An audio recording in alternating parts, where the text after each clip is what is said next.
Kagulat World. Isang malaking tandang pananong ang bumabalot ngayon sa Macau Forum matapos mabulabog ang buong tennis community sa balitang hindi matuloy ang inaabangang singles clash nina Alexandra Alex Ayala at ang world number 9 na si Mira Andreeva.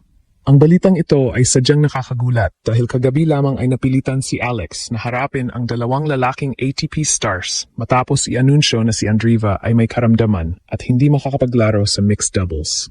Dahil dito, ang buong Russia at maging ang mga fans sa Macau ay nagtatanong.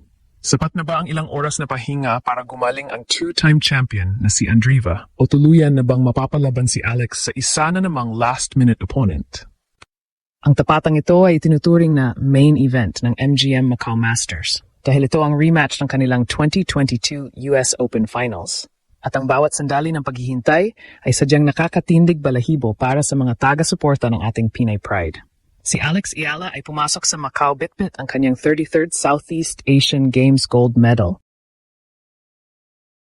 At ang kanyang bagong ranking bilang kabilang sa WTA Top 100. Ang kaniyang 2025 season ay puno ng mga upsets laban sa mga top 10 players. Kaya naman ang tapatan nila ni Andreeva ay ang perpektong final test bago ang Australian Open. Ngunit ang gulat ng mundo ay nanggaling sa ulat na ang Ice Queen ng Russia ay sadyang pinabagsak ng sakit sa pinaka-critical na sandali. Kung matutuloy ang laban ngayong 2 p.m., makikita natin ang isang Alex Ayala na gutom na muling pinaluhod ang isang higante gaya ng ginawa niya noong 2022. Pero kung hindi, ang Macau Masters ay baka magkaroon ng panibagong pasabog na siguradong yayanig muli sa sports world. Ang tensyon sa pagitan ng Team Lina at Team Conchita ay nasa rurok na dahil ang bawat puntos ay mahalaga para sa Sa kabila ng kawalan ng kasiguraduhan kay Andreeva, si Alex ay nananatiling handa at focused sa kanyang target. Ayon sa mga nakasaksi sa kanyang ensayo kaninang umaga, walang bakas ng pagod ang ating reyna matapos ang kanyang marathon match laban sa mga kalalakihan kagabi. Ang kanyang mensahe sa mundo ay malinaw. Handa siyang lumaban kahit sino pa ang iharap sa kanya. Habang ang buong Macau ay nagdarasal para sa kalusugan ng mga players, ang tanong ng lahat ay isa. Masasaksihan ba natin ang muling pagbangon ng Pilipinas laban sa dambuhala ng Russia? Ang sagot ay malalaman natin sa loob ng ilang sandali sa harap ng naghihintay na sambayanan. Sa kasalukuyang tensyon sa Macau, ang tanong ng nakararami ay simple. Matutuloy pa kaya ang dambuhalang tapatan nina Alex Ayala at Mira Andreeva? Matapos mag-withdraw ng Russian sensation sa mixed doubles kagabi dahil sa ulat na siya ay may sakit, ang buong Team Conchita Martinez ay nabulabog. Kung tutuloy ang laban, malaking tactical advantage ito para kay Alex. Una, bitbit ng ating Pinay Pride ang momentum mula sa kanyang marathon performance laban sa dalawang ATP stars na sina Fokina at Wu.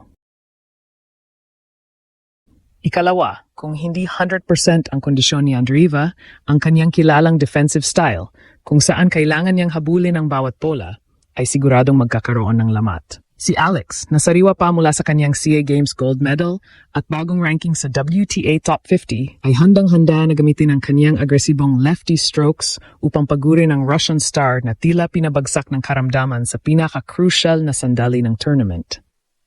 Ang gulat ng buong Russia ay nanggagaling sa katotohanang si Alex Ayala ang kaisa-isang player sa circuit na may perfect blueprint laban kay Andreeva. Matatandaang noong 2022 US Open, pinaluhad ni Alex si Mira sa score na 6-4, 6-0. Isang dominasyon na hanggang ngayon ay hindi makalimutan ng Russia. Kung ang sakit ni Andreeva ay seryoso, ang kanyang shot-making at bilis sa court ay siguradong babagal na magbibigay kay Alex ng pagkakataon na kontrolin ang bawat rally gamit ang kanyang mapanirang forehand.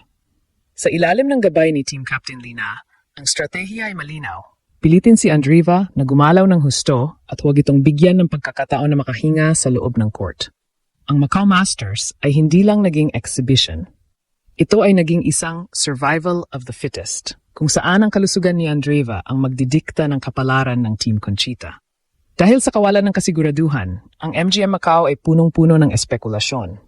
May mga ulat nagsasabing si Andreeva ay sinusubukan pang humabol para sa 2 p.m. schedule ngayong linggo. Pero ang kanyang kampo ay nananatiling tahimik. Para kay Alex, ang sitwasyong ito ay hindi nakaka-distract. Sa halip, mas lalo itong nagbibigay sa kanya ng mental edge. Alam niyang siya ang fitter player sa ngayon, at ang kanyang naging training kasama si Elena Rybakina at Rafa Nadal ang naghanda sa kanya para sa ganitong klaseng high-stakes environment.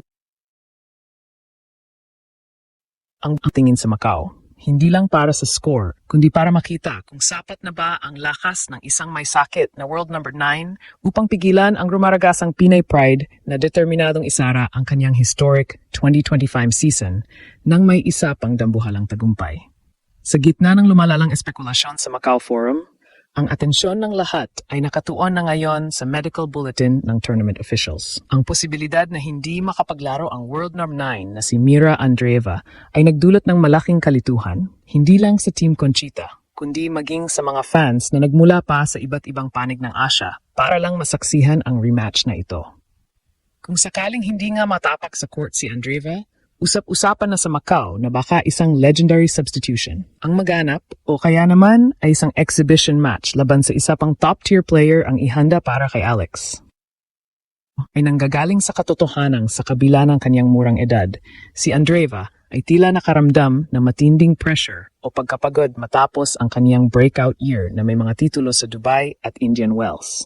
Para kay Alex Ayala, ang sitwasyong ito ay isang pagsubok sa kaniyang pasensya at pagiging profesional bilang isang atletang handa sa anumang pabago-bagong senaryo. Kung matutuloy naman ang laban sa kabila ng kaniyang nararamdaman, ang final strategy ni Alex ay siguradong nakapokus sa physical attrition. Alam ni Coach Lina na ang isang player na galing sa sakit ay madaling kapusin sa hininga at stamina. Inaasahang gagamitin ni Alex ang kanyang mapanirang down-the-line winners at ang kanyang sikat na kick serve upang pilitin si Andreeva na lumabas sa kanyang comfort zone.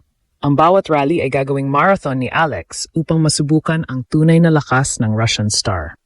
Ang gulat ng mga fans ay tiyak na rururok kapag nakita nila ang agresibong version ni Alex na hindi nagpapakita ng awa sa loob ng court. Ito ang laro ng chess on clay. O sa kasong ito, sa hard court ng Macau, kung saan ang bawat galaw ni Alex ay may katumbas na tactical pressure na naglalayong basagin ang depensa ng may sakit na kalaban. Maging ang mga international scouts na naroon sa Macau ay hangang-hanga sa ipinapakitang composure ni Alex sa gitna ng ganitong gulo. Habang ang kampo ni Andreeva ay balisa, si Alex ay nakitang relax na nakikipag-usap sa kanyang team, na nagpapakita ng kanyang mental maturity. Ang kanyang karanasan sa pagpasok sa WTA Top 50 na ngayong 2025 ay nagbigay sa kanya ng sapat na karunungan upang hindi maapektuhan ng mga outside noise. Para sa sambayanang Pilipino, ang labang ito, matuloy man o hindi, ay isa ng deklarasyon na si Alex Ayala ay kabilang na sa mga piling manlalaro na kinatatakutan at rinirespeto sa buong mundo. Ang Macau Masters ay naging saksi sa ebolusyon ng isang Pinay na mula sa pagiging junior champion ay isa na ngayong ganap na reyna na handang sumakop sa kahit anong teritoryo.